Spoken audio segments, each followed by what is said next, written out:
जय गरुड़ सुपर्ण।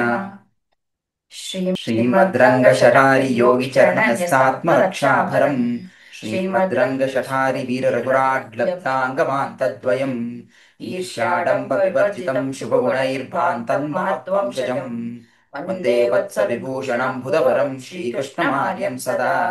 श्रीकृष्णमार्यं करुणालयन्तं वेदान्तयुग्मं समतीतवन्तं वत्साम्यजातं विदुषां वरेण्यं श्रीभाष्यसिंहं प्रणमामि नित्यम्।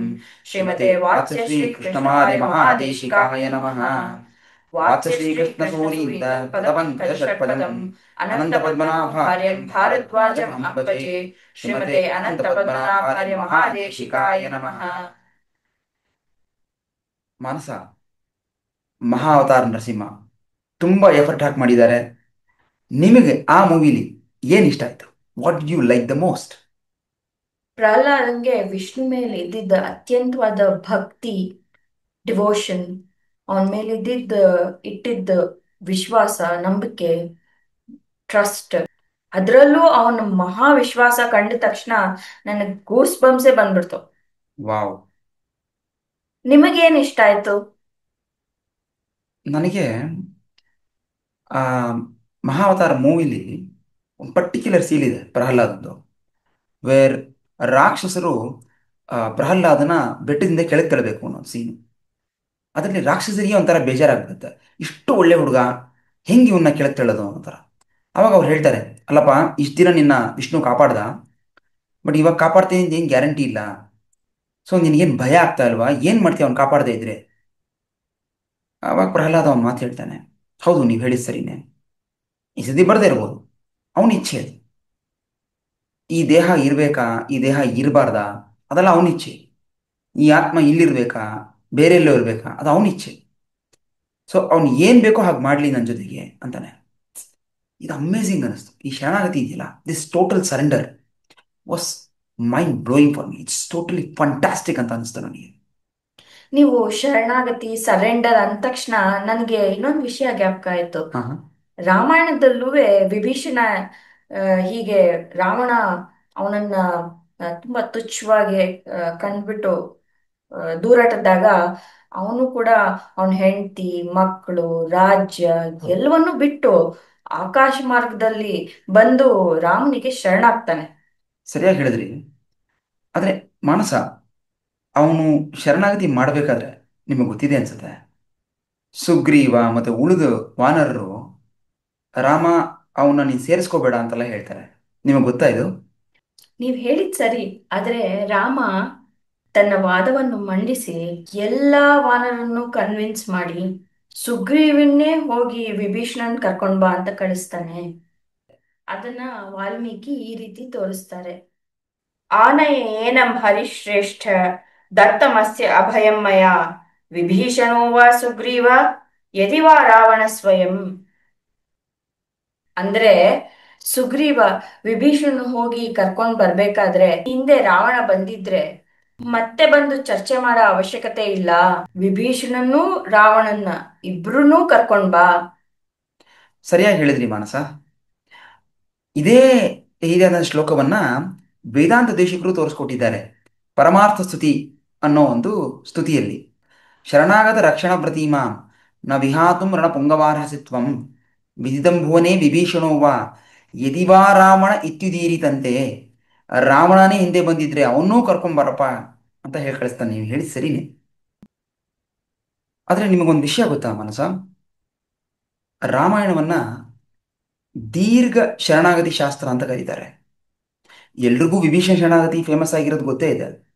ಆದರೆ ರಾಮಾಯಣದಲ್ಲಿ ಒಂದೊಂದು ಕಾಂಡದಲ್ಲೂ ಶರಣಾಗತಿ ಇದ್ದೇ ಇರುತ್ತೆ. ಎಲ್ಲಾ ಕಾಂಡದಲ್ಲೂ ಒಂದಲ್ಲ ಒಂದು ಶರಣಾಗತಿ ಡಿಫರೆಂಟ್ ಆಗಿರುತ್ತೆ. ಓ ಹೌದಾ? ಹೌದು, ನೋಡಿ, ಉದಾಹರಣೆಗೆ ನಾವು ಬಾಲಕಾಂಡದಿಂದ ಶುರು ಮಾಡೋಣ. ಬಾಲಕಾಂಡದಲ್ಲಿ ಮೊದಲನೇ ಶರಣಾಗತಿ ದೇವತೆಗಳು ಮಾಡುವಂಥದ್ದು.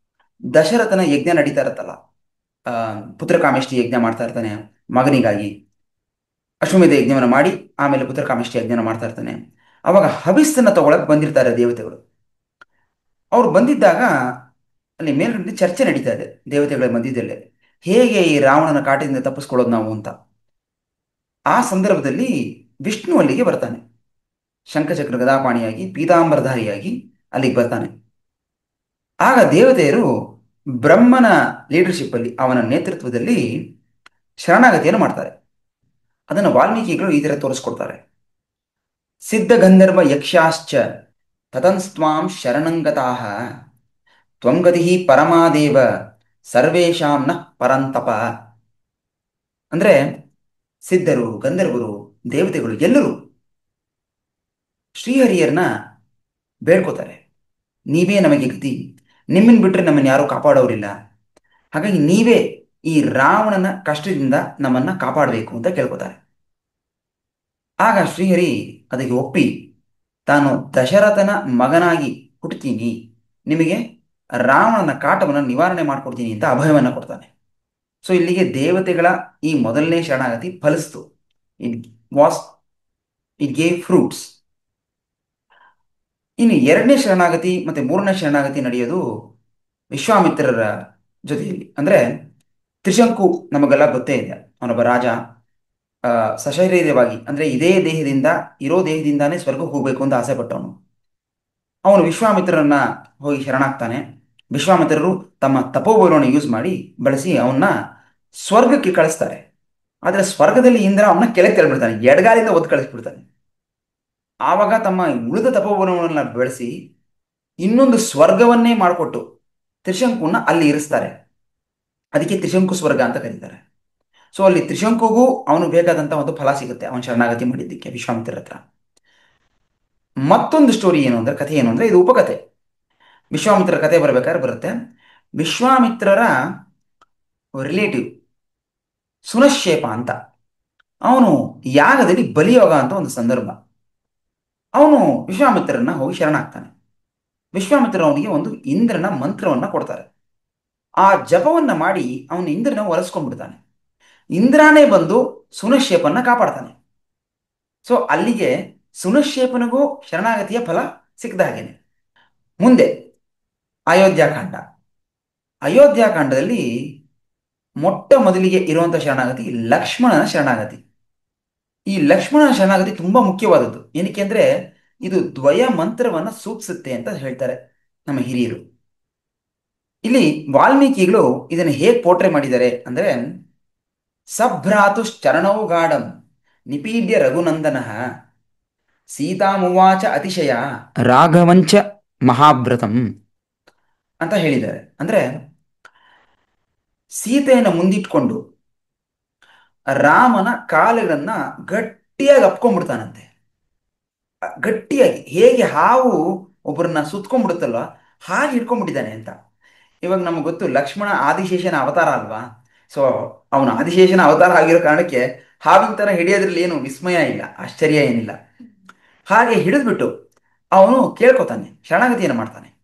ಅವ್ನು ಏನಕ್ಕೆ ಶರಣಾಗತಿ ಮಾಡ್ದ ಲಕ್ಷ್ಮಣ ಅಂದ್ರೆ, ನಾನು ನಿನಗೆ ಮತ್ತೆ ಸೀತೆಗೆ ನಿಮ್ಮ ಜೊತೆಯಲ್ಲಿ ಕಾಡಿಗೆ ಬಂದು ನಾನು ನಿಮಗೆ ಕೈಂಕರ್ಯವನ್ನು ಮಾಡಬೇಕು, ಅಂದ್ರೆ ಸರ್ವ್ ಮಾಡಬೇಕು, ಸರ್ವಿಸ್ ಅನ್ನ ಆಫರ್ ಮಾಡಬೇಕು ಅಂತ.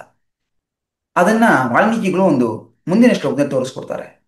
ಕುರುಷ್ವ ಮಾಂ ಅನುಚರಂ ವೈಧರ್ಮ್ಯಂ ನೇಹ ವಿದ್ಯತೆ ಕೃತಾರ್ಥೋಹಂ ಭವಿಷ್ಯಾಮಿ ತವಚಾರ್ಥ ಪ್ರಕಲ್ಪತೆ ಭವಾನ್ಸ್ತು ಸಹ ವೈದೇಹ್ಯ ಗೀಸಾನುಷು ರಂಸ್ಯತೆ ಅಹಂ ಸರ್ವಂ ಕರಿಷ್ಯಾಮಿ ಜಾಗೃತ ಸ್ವಪದಶ್ಚತೆ ಅಂತ ಲಕ್ಷ್ಮಣ ಹೇಳ್ತಾನೆ.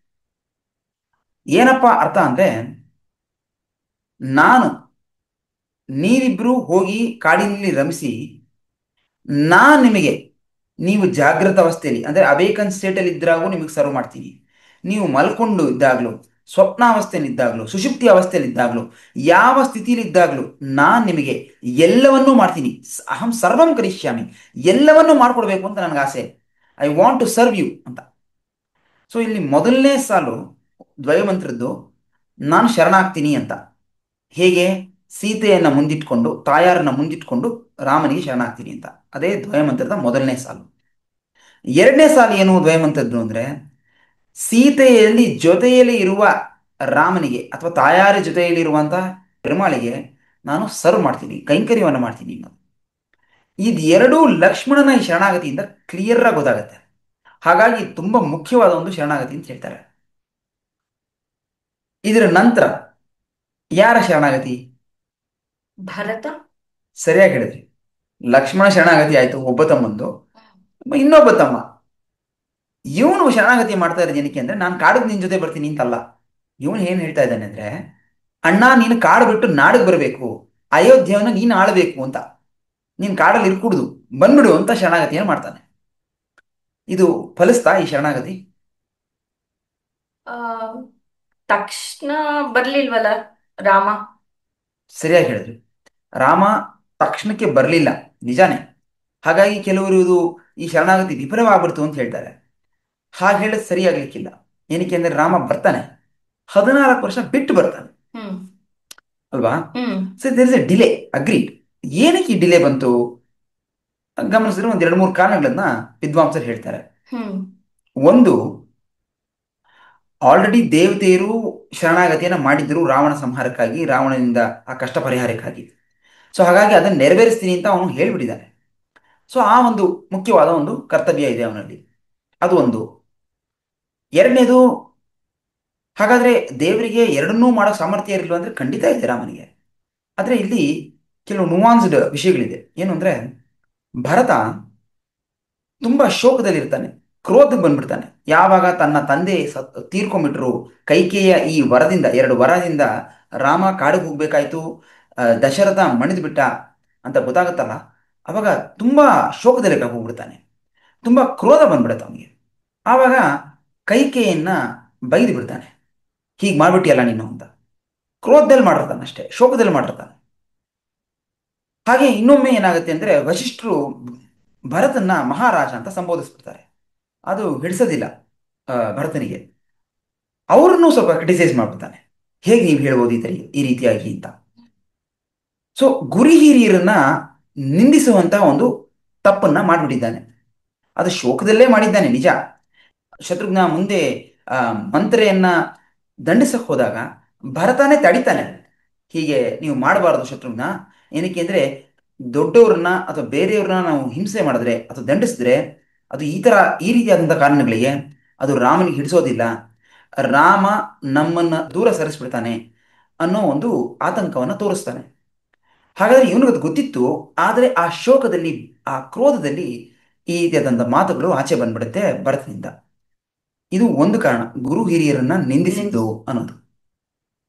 ಎರಡನೇ ಕಾರಣ, ಭರತ ಹೇಳ್ತಾನೆ, ಅಣ್ಣ ನೀನು ಅಯೋಧ್ಯೆಗೆ ಬಂದು ರಾಜ್ಯವನ್ನು ಆಳಬೇಕು, ನೀನು ಆಳದೆ ಹೋದರೆ ನಾನು ನಿನ್ ಜೊತೆನೆ ಕಾಡಿಗೆ ಬಂದ್ಬಿಡ್ತೀನಿ ಲಕ್ಷ್ಮಣ ಅಂತ ಹೇಳ್ಬಿಡ್ತಾನೆ. ಅಂದ್ರೆ ಇಲ್ಲಿ ವಿಶ್ವಾಸ ಇದೆ ಭರತನಿಗೆ ರಾಮನ ಮೇಲೆ, ಆದ್ರೆ ಸಂಪೂರ್ಣವಾಗಿದೆಯಾ ಅನ್ನೋದು ಒಂದ್ ಸ್ವಲ್ಪ ಕಷ್ಟನೇ ಹೇಳೋದಕ್ಕೆ. ಏನಕ್ಕೆ ಅಂದ್ರೆ, ಅಣ್ಣ ನೀನು ಇದನ್ನ ಮಾಡದೇ ಇದ್ರೆ ನಾನು ಇನ್ನೊಂದನ್ನು ಮಾಡ್ತೀನಿ, ನೀನು ಅದನ್ನು ಹೇಳದೆ ಮಾಡದೆ ಹೋದ್ರೆ ನಾನು ಇನ್ನೊಂದು ಗತಿ ತಗೋತೀನಿ, I will go other way ಅನ್ನೋ ಥರ ಅಂತ. ಸೊ ಇದು ಸ್ವಲ್ಪ ವಿಶ್ವಾಸ ಕಮ್ಮಿ ಆಯ್ತೇನೋ ಅನ್ನೋ ಒಂದು ಭಾವನೆ. ಶರಣಾಗತಿಗೆ ವಿಶ್ವಾಸ ಬಹು ಅವಶ್ಯಕ. ನೀವೇ ಹೇಳಿದ್ರಿ, ಪ್ರಹ್ಲಾದನ ಮಹಾವಿಶ್ವಾಸ ನಂಗೆ ತುಂಬಾ ಇಷ್ಟ ಆಯ್ತು ಅಂತ. That is very much essential for ಶರಣಾಗತಿ. ಅದೇ ಸ್ವಲ್ಪ ಲ್ಯಾಕಿಂಗ್ ಏನೋ ಅಂತ ಅನ್ಸುತ್ತೆ. ಹಾಗಾಗಿ ಇದು ಇನ್ನೊಂದು ಕಾರಣ.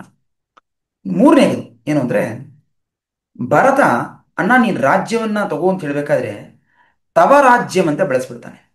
ತವ ಅನ್ನೋದು 6ನೇ ವಿಭಕ್ತಿ ಹ್ಮ್. ಸಂಸ್ಕೃತದಲ್ಲಿ. ಹ್ಮ್. ಅಂದ್ರೆ ಒಂದು ಎಕ್ಸಾಂಪಲ್ ತಗೋಣ. ಇವಾಗ ನಾವು ಧೋಬಿಗೆ ಬಟ್ಟೆಯನ್ನು ಕೊಡ್ತೀವಿ, ಬಟ್ಟೆ ಒಗಿಯಪ್ಪ ಅಂತ ಕೊಡ್ತೀವಿ, ಅಂದ್ರೆ ಮತ್ತೆ ವಾಪಸ್ ತಂದ್ಕೊಡ್ಬೇಕು ಒಂದು ಬಟ್ಟೆನ. ಆವಾಗ ನಾವು ಸಂಸ್ಕೃತದಲ್ಲಿ ಧೋಬಿಗೆ ರಜಕ ಅಂತಾರೆ. ರಜಕಸ್ಯ 6ನೇ ವಿಭಕ್ತಿ, ರಜಕಸ್ಯ ವಸ್ತ್ರಂ ದದಾಮಿ ಅಂತ ಹೇಳ್ತೀವಿ. ಅಂದ್ರೆ ಇವಾಗ ಕೊಡ್ತಾ ಇರೋ ಬಟ್ಟೆ ವಾಪಸ್ ಬರ್ಬೇಕು ನನಗೆ, ಏನೋ ಟಾಸ್ಕಿಗೆ ಅಂತ ಕೊಟ್ಟಿರ್ತೀವಿ ಅಷ್ಟೇ, ಬಟ್ಟೆ ಒಗೆದು ಇಸ್ತ್ರಿ ಮಾಡ್ಕೊಡಪ್ಪ ಅಂತ. ಅದೇ ದೀಪಾವಳಿ ಬಂತು, ಇವಾಗ ನಾವು ಅದೇ ಧೋಬಿಗೆ, ರಜಕನಿಗೆ ಗಿಫ್ಟ್ ಆಗಿ ನಾವು ಒಂದು ಬಟ್ಟೆ ಕೊಡಬೇಕು ಅನ್ಕೋತೀವಿ. ಇವಾಗ ನಾವು ರಜಕಸ್ಯ ಅಂತ ಹೇಳೋದಿಲ್ಲ, 4ನೇ ವಿಭಕ್ತಿ ಯೂಸ್ ಮಾಡ್ತೀವಿ. ಅಂದ್ರೆ ರಜಕಾಯ ವಸ್ತ್ರಂ ದದಾಮಿ. ಇಲ್ಲಿ ಭರತ ತವ ರಾಜ್ಯಂ ಅಂತ 6ನೇ ವಿಭಕ್ತಿ ಯೂಸ್ ಮಾಡಬಾರ್ದಾಗಿತ್ತು. ಅವಾಗ ಯೂಸ್ ಮಾಡಿದ್ರೆ ಏನರ್ಥ, ಬಟ್ಟೆ ನಂದೆ ಅಂದ್ರೆ ರಾಜ್ಯ ನಂದೆ, ಏನೋ ಒಂದ್ ಸ್ವಲ್ಪ ಹೊತ್ತಿಗೆ ನೀವು ಕೊಡ್ತಾ ಇದ್ದೀನಿ ಒಂದು ಟಾಸ್ಕ್ ಮಾಡೋದಕ್ಕೆ ಅನ್ನೋ ತರ. ಅವನು ತುಭ್ಯಂ ಅಂತ ಹೇಳ್ಬೇಕಾಗಿತ್ತು. ತುಭ್ಯಂ ಅಂತ ಹೇಳಿದ್ರೆ ರಜಕಾಯ ಅನ್ನೋ ರೀತಿಯಲ್ಲಿ, ಅಂದ್ರೆ ಈ ವಸ್ತ್ರ ನಾನು ಕೊಡ್ತಾ ಇದ್ದೀನಿ ರಜಕನಿಗೆ, ಇದು ಅವನಿಗೇನೆ, ನಂದ ಓನರ್ಶಿಪ್ ಇಲ್ಲ ಇದರಲ್ಲಿ ಅನ್ನೋ ತರ. ಹ್ಮ್ ಹಾಗೆ ಭರತ ತವ ರಾಜ್ಯಂ ಅಂತ ಹೇಳಿದ ಕಾರಣಕ್ಕೆ ರಾಮ ಭರತನಿಗೆ ರಾಜ್ಯವನ್ನು ಆಳೋ ಆಸೆ ಇದೆಯೋ ಏನೋ, ಅವನಿಗೆ ಓನರ್ಶಿಪ್ ಇಷ್ಟ ಆಗಿದೆಯೇನೋ ಅಂತ ಊಹೆ ಮಾಡಿ ಅದು ಒಂದು ಕಾರಣ ಇರ್ಬೋದು ಅಂತ ವಿದ್ವಾಂಸರು ತೋರಿಸ್ಕೊಡ್ತಾರೆ. ಇದರಿಂದ ನಾವು ಎರಡು ಪಾಠ ಕಲ್ತ್ಕೋಬಹುದು. ಹೌದಾ? ಯಾವುದು? ಗುರು ಹಿರಿಯರನ್ನ, ಆಚಾರ್ಯರನ್ನ ನಿಂದಿಸ್ಬಾರ್ದು, ನಾವು ಭಾಗವತ ಅಪಚಾರ ಮಾಡಬಾರ್ದು. ಓ. ಎರಡನೇದು ಅನ್ಯಗತಿ, ಅಂದ್ರೆ ಬೇರೆ ಗತಿ. ನೋಡು ರಾಮ, ನೀನು ಈ ತರ ಮಾಡದೆ ಹೋದ್ರೆ ನಾನ್ ಹಿಂಗ್ ಮಾಡ್ತೀನಿ ಅಂತ ಅನ್ಯಗತಿ ಹಿಡಿಬಾರ್ದು ನಾವು. ಸರಿಯಾಗಿ ಹೇಳಿದ್ರಿ. ಅನನ್ಯ ಗದಿತ್ವ ಅನ್ನೋದು ಶರಣಾಗತಿಲಿ ಮುಖ್ಯವಾದ ಒಂದು ಆಸ್ಪೆಕ್ಟ್. ಅದನ್ನು ಚೆನ್ನಾಗಿ ಹೇಳಿದ್ರಿ ನೀವು. ಅಯೋಧ್ಯಾಕಾಂಡದ ನಂತರ ಬರುವಂಥದ್ದು ಅರಣ್ಯಕಾಂಡ. ಅದರಲ್ಲೂ ಒಂದು ಶರಣಾಗತಿ ನೋಡೋಣ. ಈಗ ಋಷಿಗಳು, ಇವನು ದಂಡಕ ಅರಣ್ಯಕ್ಕೆ ಬರ್ತಾನಲ್ಲ ರಾಮ, ಬರ್ತಿದ್ದಂಗೆ ಅವ್ರು ಹೋಗಿ ರಾಮ ಅಂತ ಶರಣಾಗತಿಯನ್ನು ಮಾಡ್ತಾರೆ. ಅದನ್ನು ವಾಲ್ಮೀಕಿ ತೋರಿಸ್ಕೊಡ್ತಾರೆ. ತೇವಯಂ ಭವತಾ ರಕ್ಷ್ಯಾಹ ಭವದ್ ವಿಷಯ ವಾಸಿನಃ ನಗರಸ್ಥೋ ವನಸ್ಥೋ ವ ತ್ವನ್ನೋ ರಾಜ ಜನೇಶ್ವರ. ಅಂದ್ರೆ ನಗರವೇ ಆಗಿರಲಿ ವನವೇ ಆಗಿರಲಿ, ಅಂದ್ರೆ ಕಾಡೇ ಆಗಿರಲಿ, ನೀನೇ ನಮಗೆ ರಾಜಾರಾಮ, ನೀನೇ ನಮ್ಮನ್ನ ರಾಕ್ಷಸರಿಂದ ಕಾಪಾಡಬೇಕು ಅಂತ ಹ್ಮ್ ಬಂದು ಅವರು ಶರಣಾಗತಿಯನ್ನು ಮಾಡ್ತಾರೆ. ಹ್ಮ್ ಮಾನಸ, ಆದ್ರೆ ನಿನಗೊಂದನ್ಸಲ್ವಾ? ಋಷಿಗಳಿಗೆ ಅವರಿಗೆ ತಪೋಶಕ್ತಿ ಇದೆ, ತಪೋಬಲ ಇದೆ. ಅದರಿಂದ ಅವ್ರು ತಮ್ಮನ್ನು ತಾವು ಕಾಪಾಡ್ಕೋಬಹುದು, ರಾಕ್ಷಸರನ್ನ ಸುಟ್ಟಾಕ್ಬಿಡ್ಬೋದು. ಏನಕ್ಕೆ ಅವರು ಅದನ್ನು ಮಾಡದೆ ರಾಮನ ಹತ್ರ ಬಂದು ಶರಣಾಗತಿ ಮಾಡ್ತಾ ಇದ್ದಾರೆ? What you think? Maybe ಋಷಿಗಳೆಲ್ಲರೂ ಅವ್ರ ತಪಶಕ್ತಿನ ರಾಮನ್ ದರ್ಶನಕ್ಕೋಸ್ಕರ ಮೀಸಲಾಗಿಟ್ಟಿತ್ತು. ವೆರಿ ಗುಡ್, ಚೆನ್ನಾಗಿ ಹೇಳಿದ್ರಿ. Very good Manasa. ಸರಿನೇ, ನೀವು ಹೇಳಿದ ಸರಿನೇ. ಅದಲ್ಲದೆ ಇನ್ನೊಂದು ವಿಷಯ ಇದೆ. ಏನು ಅಂದ್ರೆ, ಇವಾಗ ರಾಕ್ಷಸರಿಂದ ತಮ್ಮನ್ನು ತಾವು ರಕ್ಷಿಸ್ಕೊಳ್ಳೋಕೆ ತಪೋಶಕ್ತಿಯನ್ನು ಬಳಸ್ಬಿಟ್ರೆ, ಅದು ಶಪಿಸ್ಬಿಟ್ರೆ, ಅದು ಆ, ತಮ್ಮ ರಾಕ್ಷಸರನ್ನ ಶಪಿಸ್ಬಿಟ್ರೆ ಅವಾಗ ಅವ್ರ ತಪೋಶಕ್ತಿ ವ್ಯರ್ಥವಾಗ್ಬಿಡುತ್ತೆ. ಹಾಗೆ ಮಾಡ್ಕೊಳ್ಳಿಕ್ಕೆ ಋಷಿಗಳಿಗೆ ಇಷ್ಟನೇ ಇರಲಿಲ್ಲ. ನೀವು ಹೇಳಿದಾಗೆ ಆ ತಪಶಕ್ತಿ ಎಲ್ಲವನ್ನು ಅವ್ರು ಸೇವ್ ಮಾಡಿದ್ದೇ ರಾಮನ ದರ್ಶನಕ್ಕೋಸ್ಕರ. ಅದಕ್ಕೆ ಅವ್ರಿಗೆ ರಾಮನ ದರ್ಶನ ಆಯ್ತು ಇವಾಗ, ಆ ತಪಶಕ್ತಿನ ಸೇವ್ ಮಾಡಿಟ್ಕೊಂಡಿದ್ದಕ್ಕೆ. ಅಷ್ಟಲ್ಲದೆ ಇವಾಗ ರಾಮನೇ ಇದ್ದ ಮೇಲೆ ರಾಮನೇ ಅವರನ್ನು ಕಾಪಾಡೋದೇ ಸರಿಯಾದ ಧರ್ಮ. ಹಾಗಾಗಿ ಅವರು ರಾಮನ ಮೊರೆ ಹೋಗ್ತಾರೆ. ಇನ್ನು ಇದರ ನಂತರ ಕಿಷ್ಕಿಂಧಾಕಾಂಡ. ಕಿಷ್ಕಿಂಧಾಕಾಂಡದಲ್ಲಿ ಸುಗ್ರೀವನಿಗೆ ತುಂಬಾ ಕತೆ. ಹ್ಮ್ ಸುಗ್ರೀವನಿಗೂ ರಾಮನಿಗೂ ಸಖ್ಯ ಆಗುತ್ತೆ. ಅಗ್ನಿ ಸಾಕ್ಷಿಯಾಗಿ ಇಬ್ರು ಫ್ರೆಂಡ್ಶಿಪ್ ಮಾಡ್ಕೋತಾರೆ. ಅದನ್ನೇ ಶರಣಾಗತಿಯಾಗಿ ತಗೊಂಡಿದ್ದಾನೆ ರಾಮ. ಹಾಗಾಗಿ ಸುಗ್ರೀವನಿಗೆ ಅವನು ಬೇಕಾದ ಫಲ ಏನು?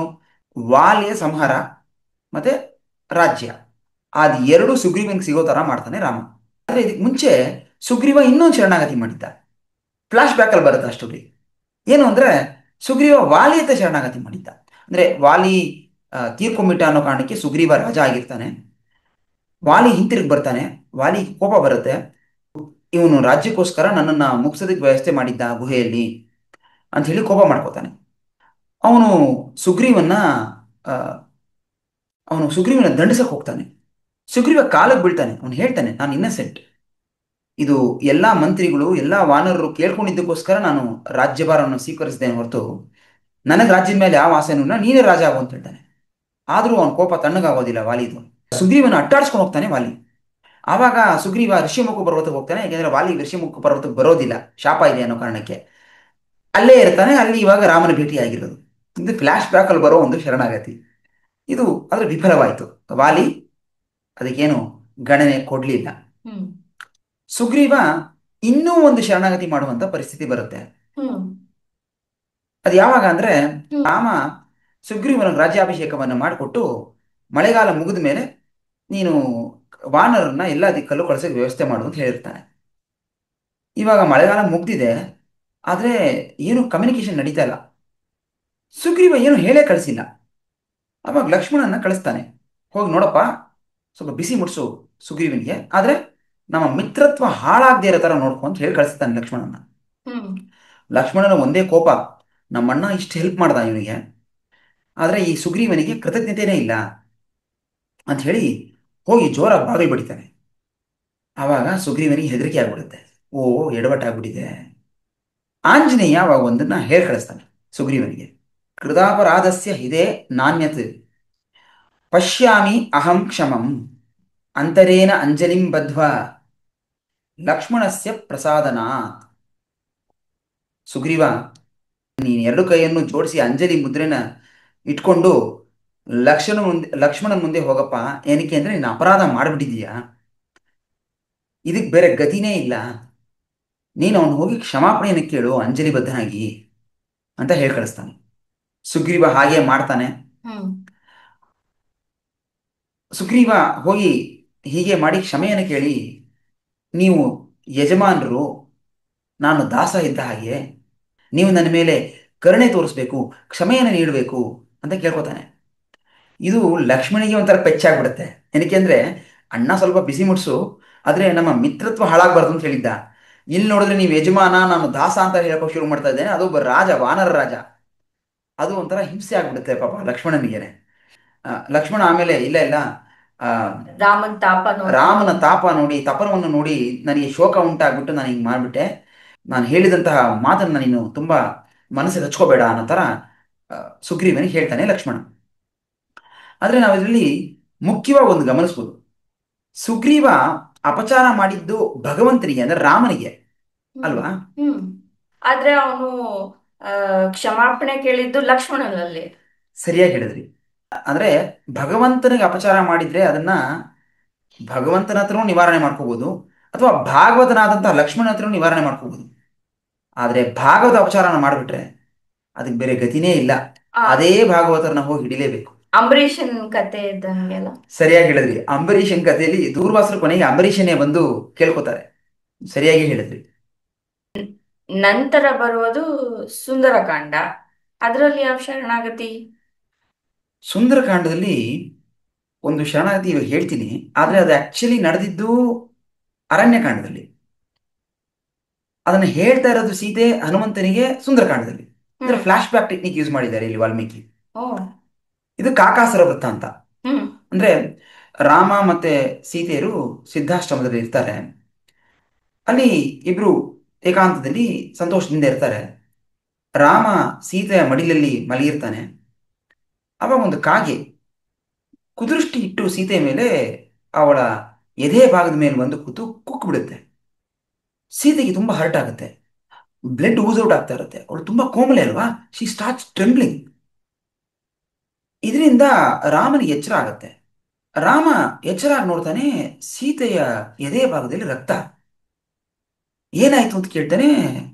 ಹಾಗೆ ಸುತ್ತಿ ನೋಡಿದ್ರೆ ಅಲ್ಲೊಂದು ಕಾಗೆಯ ಬಾಯಲ್ಲಿ ರಕ್ತ ಆಗಿದೆ.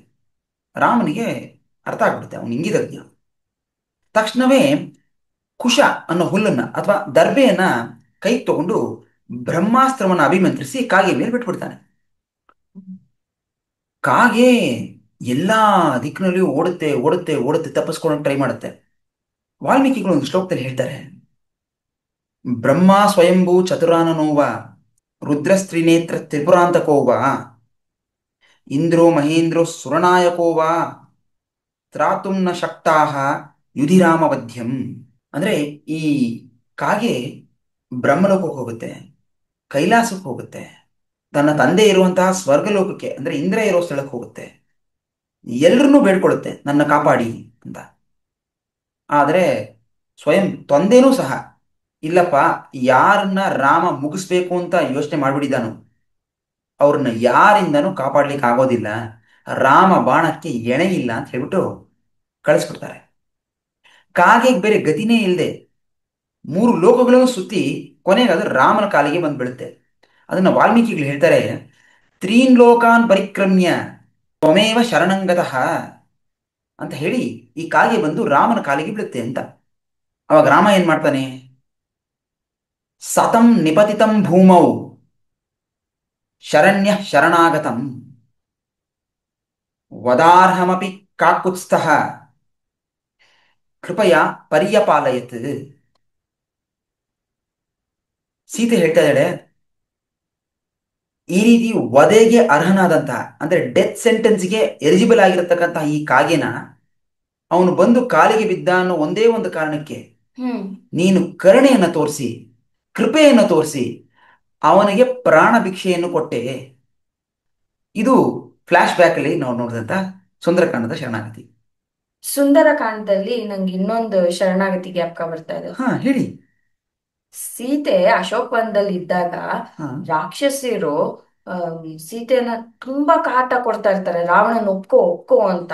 ಹಾ. ಅವಾಗ ತ್ರಿಜಟೆಗೆ ಒಂದು ಕನ್ಸ್ ಬೀಳುತ್ತೆ. ಆ, ರಾಮ ಆ, ಯುದ್ಧದಲ್ಲಿ ರಾವಣನ್ ಗೆದ್ಬಿಡ್ತಾನೆ ಅಂತ. ಹ್ಮ್. ತ್ರಿಜಟೆಗೆ ಅವಾಗ ಭಯ ಆಗ್ಬಿಡುತ್ತೆ. ನಾವ್ ಇಷ್ಟು ಕಾಟ ಕೊಟ್ಟಿದೀವಲ್ಲ ಸೀತೆಗೆ, ರಾಮ ಗೆದ್ ಬಂದ್ಮೇಲೆ ನಮ್ ಗತಿ ಏನಾಗ್ಬಿಡುತ್ತೆ ಅಂತ. ಆಗ ತ್ರಿಜಟೆ ಸೀತೆಯಲ್ಲಿ ಶರಣಾಗತಿ ಮಾಡ್ತಾಳೆ. ಹಾ. ಹಾ. ಹ್ಮ್ ವಾಲ್ಮೀಕಿ ಹೇಳ್ತಾರೆ, ಪ್ರಣಿಪಾತ ಪ್ರಸನ್ನಾಹಿ ಮೈಥಿಲಿ ಜನಕಾತ್ಮಜ ಅಲಮೇಶ ಪರಿತ್ರಾತುಂ ರಾಕ್ಷಸ್ಯೋ ಮಹತೋ ಭಯಾತ್. ಅಂದ್ರೆ ನಮ್ಮನ್ನು ಕಾಪಾಡು ಅಂತ ತ್ರಿಜಟೆ ಮೈಥಿಲಿಯಲ್ಲಿ ಸೀತೆಯಲ್ಲಿ ಶರಣಾಗ್ತಾಳೆ. ಸೀತೆ ತ್ರಿಜಟಿಗ್ ಮಾತ್ರವಲ್ಲದೆ ಅಲ್ಲಿದ್ದಂತ ಎಲ್ಲಾ ರಾಕ್ಷಸರಿಗೂ ಅಭಯ ಕೊಡ್ತಾಳೆ. ತ್ರಿಜಟೆ ಭಯಪಟ್ಟಂಗೆ ಯುದ್ಧಕಾಂಡದಲ್ಲಿ ರಾಮ ಗೆಲ್ತಾನೆ. ಹಾ. ಹನುಮಂತ ಬಂದು ಸೀತೆನ ನೋಡಿ ಹೇಳ್ತಾನೆ, ಈ ರಾಕ್ಷಸರು ಎಲ್ಲರೂ ನಿನ್ನ ಕಾಟ ಕೊಟ್ಟಿದ್ದಾರೆ, ಅವ್ರನ್ನೆಲ್ಲರೂ ಮುಗಿಸ್ಬಿಡ್ತೀನಿ ನಾನು ಅಂತ. ಅವಾಗ ಸೀತೆ, ಪಾಪಾನಾಂ ವಾ ಶುಭಾನಾಂ ವಾ ವಧಾರ್ಹಾಣಾಂ ಪ್ಲವಂಗಮ ಕಾರ್ಯಂ ಕರುಣಮಾರ್ಯೇಣ ನ ಕಶ್ಚಿನ್ನಾಪರಾಧ್ಯತಿ. ಅಂದ್ರೆ ನಿನ್ ಪ್ರಕಾರ ಈ ರಾಕ್ಷಸಿರು ಪಾಪವನ್ನೇ ಮಾಡಿರ್ಲಿ, ನನ್ ಪ್ರಕಾರ ರಾಮ ಗೆದ್ದ ಅನ್ನೋ ಸುದ್ದಿ ಕೊಟ್ಟು ಶುಭವನ್ನೇ ಮಾಡಿರ್ಲಿ, ಅಥವಾ ಈ ರಾಕ್ಷಸರು ವಧೆಗೆ ಅರ್ಹರೇ ಆಗಿರ್ಲಿ, ನೀನು ಇವರಿಗೆ ಕರುಣೆ ತೋರಿಸ್ಬೇಕು, ಯಾಕೆಂದ್ರೆ ನಾನು ಇವರಿಗೆಲ್ಲರಿಗೂ ಅಭಯ ಕೊಟ್ಟಿದ್ದೀನಿ. ಸರಿಯಾಗಿ ಹೇಳಿದ್ರಿ. ನನಗೆ ನೀವು ಹೇಳಿದ ತಕ್ಷಣ ಪರಾಶರ ಭಟ್ರ ಒಂದು ಆ, ವಿಷಯ ಯಾಕೆ ಬರ್ತಾ ಇದೆ. ಅವ್ರು ಹೇಳ್ತಾರೆ ನೋಡಿ, ರಾಮನ ಹತ್ರ ವಿಭೀಷಣ ಶರಣಾಗತಿ ಮಾಡ್ದ, ಕಾಕಾಸುರ ಮಾಡ್ದ, ಸುಗ್ರೀವ ಎಲ್ಲರೂ ಮಾಡಿದ್ದಾರೆ. ಅದಕ್ಕೆ ಫಲವನ್ನು ರಾಮ ಕೊಟ್ಟಿದ್ದಾನೆ. ಆದರೆ ಅದೆಲ್ಲ ರಾಮ ಕೊಟ್ಟಿರುವಂತಹ ಅಭಯಗಳೆಲ್ಲ ಒಂದು ಕಡೆ, ಆದರೆ ಸೀತಮ್ಮ ನೀನು ಕೊಟ್ಟಿರೋ ಈ ಅಭಯ ಒಂದು ಕಡೆ. ಏನಕ್ಕೆ ಅಂದ್ರೆ ತ್ರಿಜಟೆ ಒಬ್ಳೆ ಶರಣಾಗತಿಯನ್ನು ಮಾಡಿದ್ದು ನಮ್ಮನ್ನ ಕಾಪಾಡು ಅಂತ.